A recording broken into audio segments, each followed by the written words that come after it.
What's up guys, Curtis here and welcome to a brand new episode of Assembling Arsenal. Today we have a pretty jumbo packed one. We have a new transferred player signing, so that's pretty awesome, and we got a couple games in Division 1. We're going to try and win it again. I think it'll be for the 6th time now in a row, which will be pretty awesome. So before we get stuck into it, what I do want to say is if you want a fast and reliable coin service, check out utcointraders.com.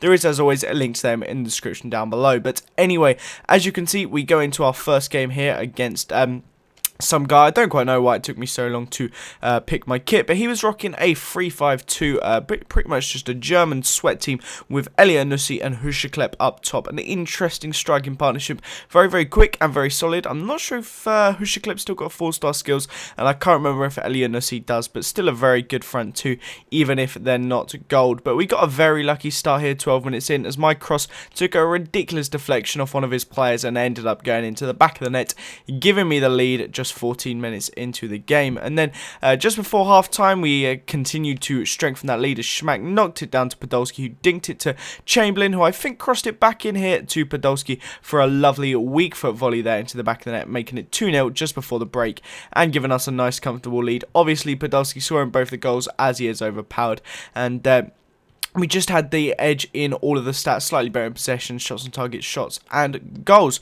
Now, as we go into the second half, it looked like he was going to try and pull it back, but he wasn't able to do so, as Juru is just incredible in this game. It's not even normal how OP he is. But he played it to Podolski, who played it to Schmack, who somehow managed to get under the goalie. I don't quite know how, but a nice little finish there, sliding it under the goalie, making that 3-0. And then we managed to extend our lead here by getting a really decent penalty there as I rouletted round one of his players, and obviously we gave it to Podolski, who stepped up and banged it straight down the middle at the top, and that made it 4-0. By this point I think we were absolutely cruising. Now somehow this guy did actually get a chance to pull one back and does actually take it. He plays the ball here through to Hushklep, who has the pace, and as I rushed out my goalie, for some reason trying to pick up the ball, just completely KO'd that guy's player. And once we zoom past all this little stuff here, he gives it to his goalie in the end. He gives it to Adler, who puts it straight down the middle. I was going to stay down the middle, but changed my mind at the end,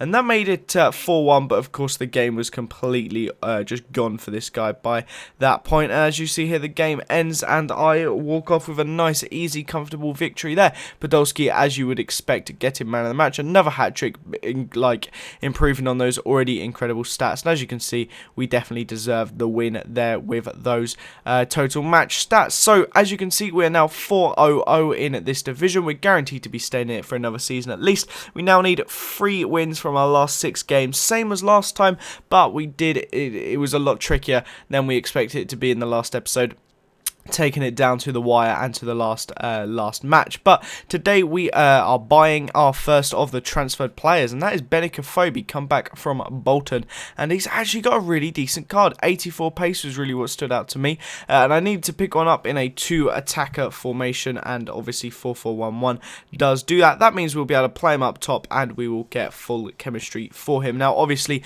I'm not going to be using his 4-1-2-1-2 card, because that would just be so expensive, as there was basically none of them on the market. Maybe in a few weeks, once tons have come out, we can switch it for a 4-1-2-1-2, but for now this one does the job.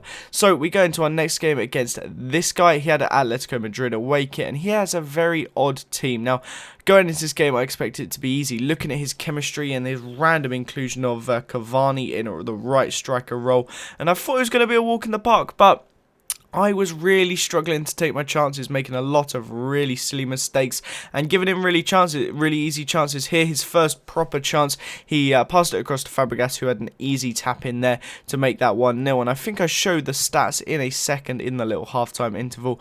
And as obviously it was 1-0 as we went in at halftime, as he scored the only goal just before the break. Now, as you can see here, I've had 6 shots, whereas he's just had, I'm dropping my controller, whereas he has just had the 2. So I was a little bit disappointed that he'd managed to take that chance so well. But Benicophobe here does one of the defenders over out wide, does the other one, a shocking shot there, and then another really average shot, but bounced off both the posts, agonisingly close to going in the back of the net there. And by this point I was now on attacking, and actually switched to ultra attacking halfway through the move, because I was so desperate to get myself a goal. I didn't want to lose it, and that meant I conceded one, and Edinson Cavani got above the defender and knocked it down. Now, we had made a bunch of changes for fitness, and that meant that we didn't necessarily have our strongest his squad out. Now, we did pull one back here, making it 2-1, but I'm not using it as an excuse, but I was a little bit annoyed that I did have to rest so many players because I had a bunch on about 88, and it was a big change around. We did manage to keep a few players, but the vast majority of them did have to get rested. So at 2-1, I thought I was going to come back into it, and he pulled back another one, making it 3-1,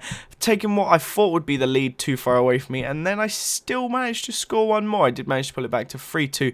Podolski here got himself through on goal. It's always frustrating that you can't score, and then they score, and then you manage to get one, but it's still not enough. But that made it 3-2, and he still had time to finish it off. I was just sliding all over the place, desperate to get the ball up the other end, and ended up wasting it. But that is the end of this episode now, guys. It's been a very interesting one. 2 very good games, very high scoring ones. But thank you very much for watching. I hope you guys did enjoy it. Subscribe to this channel if you haven't already. Leave a like if you enjoyed it. If we could reach 350 likes, that'd be amazing. Thanks again for watching. Have a nice day, and I'll see you guys next time. Bye-bye.